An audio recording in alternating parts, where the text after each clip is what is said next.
So I think what we've covered, Karen, is every aspect of my life has changed, from my personal relationships to my relationships with my family, to my relationships with money, to my relationships with myself, my body, and the world around me. Even my surroundings have changed to better match my vibration. And as my vibration just,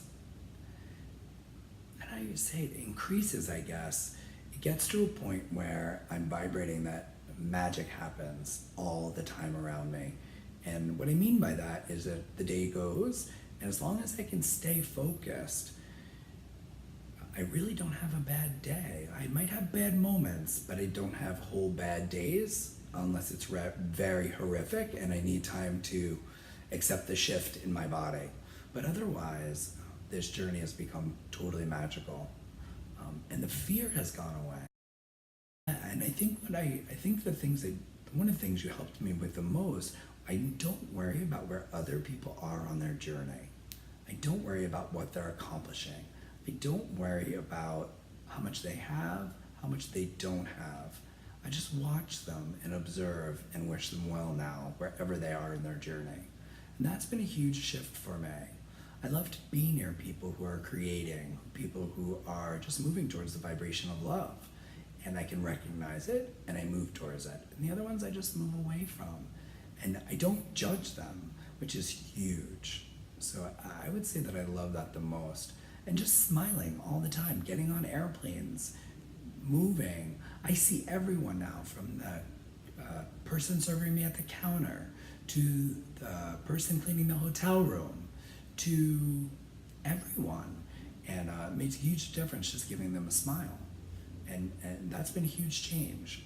I would rush through things. I wouldn't see everyone. Now I can see everything that happens and notice all the little things. So observing life it's really watching this fantastic movie that's happening around me, that I'm part of, and directing almost sometimes, or co-creating, however you want to look at it. But sometimes I feel like the universe is creating something for myself that I don't even know I'm in. And sometimes I'm like, wow, I'm part of this movie that's happening called my life. Yeah. And I'm enjoying it. Yeah. And I think that's the part that resonates with me the most, is that I'm enjoying moment by moment. And I'm not living in the past, and I'm not overdoing the future. I'm a planner by nature. I plan everything. But now I can co-create versus planning. Very different in my world. So when I write things down now, I co-create. You know what I've given myself permission since I've met you also too? If things don't belong on my list anymore, they come off. I gave myself permission to take things off my list that I didn't want to do anymore. That was huge.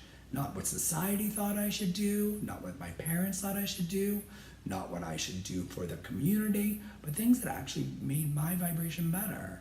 Then I would put them back on the list. And that's been the hugest thing, is getting up every morning and choosing a life of my wildest dreams. It's the best way I could put it. And it's not also too, I think people confuse enlightenment with easy. This life has not been easy. It's been work, because we're struggling. And it's not struggling. When you change vibrations, you change the way you live.